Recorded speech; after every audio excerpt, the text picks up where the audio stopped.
Hello students, I hope you all are fit and fine. Welcome to our EVS lecture, and today's topic is lesson number 7, our village, our city. In this lesson, we are going to see difference between village life and city life. Students, open your textbook page number 38. We will discuss some differences between a city and a village. Village have small houses, whereas in cities they have big buildings.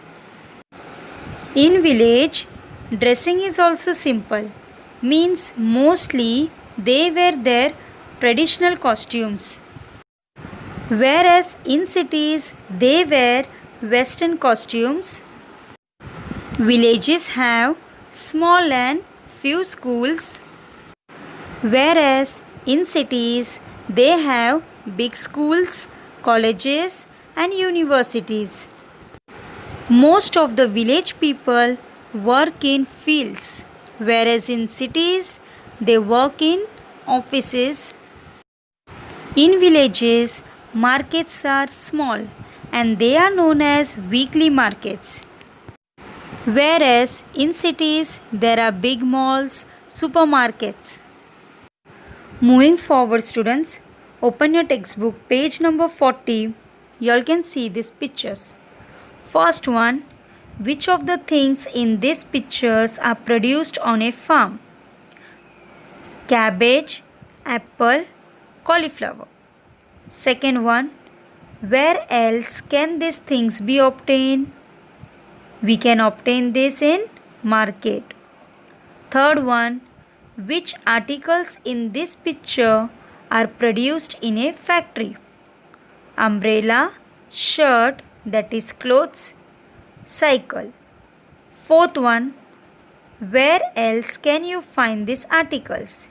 We can find in shops. Fifth one, for what purposes do we need these things?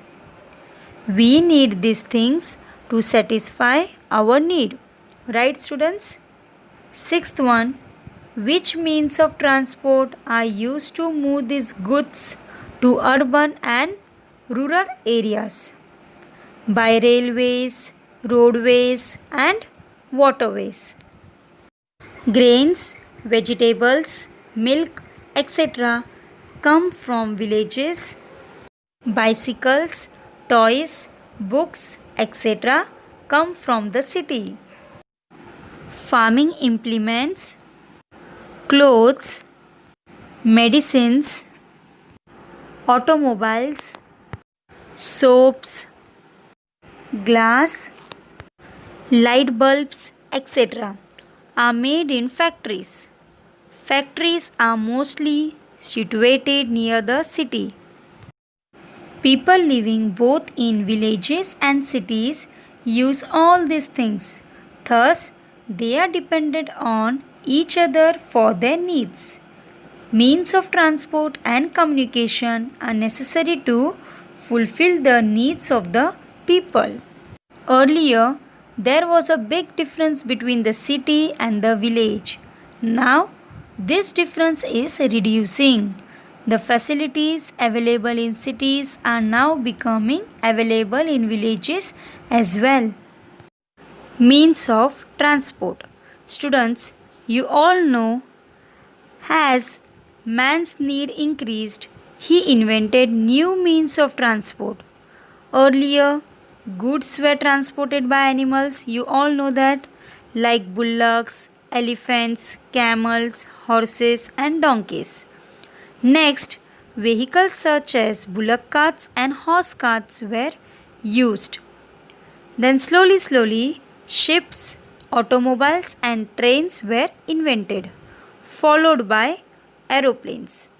Thus, transport became faster and faster. Now students, moving to next page number 41. Nowadays, transport facilities are available in most villages and cities. Students, we will go through it once. Bullock cart runs on kacha road. Boat sails in the water. Train runs on railway track. Bus runs on pakka road. Aeroplane flies in the sky. Now students, moving to page number 43.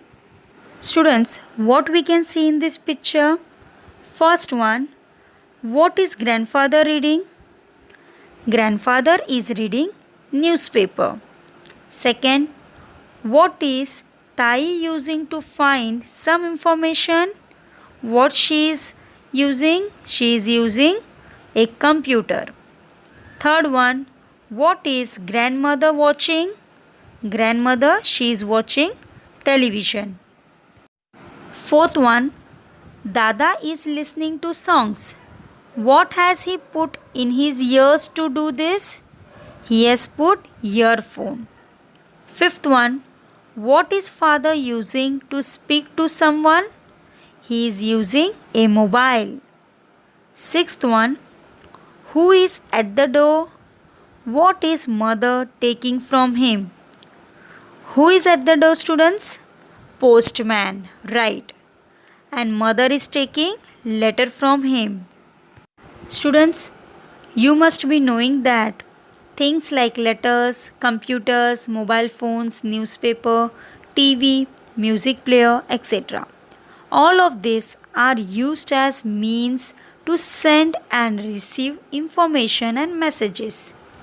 All these are means of communication. Now students, what is the meaning of dialects? Dialects means the different ways of speaking the same language in different regions.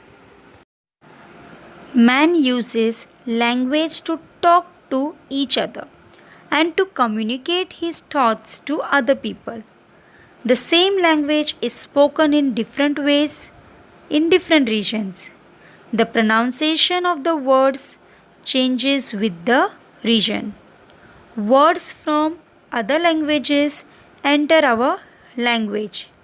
It is influenced by. Influenced means, students, without changing.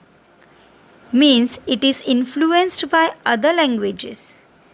In this way, different dialects of same language from in different regions. For example, students, you all can see here Ahirani, Malwani and Varadi are some dialects of the Marathi language. Students, you all know that Marathi is the state language of Maharashtra, right? Students, do you know that in the olden days, means of sending messages were not very advanced. So, in those days, information was communicated by different means. Sometimes trained pigeons were used for this purpose.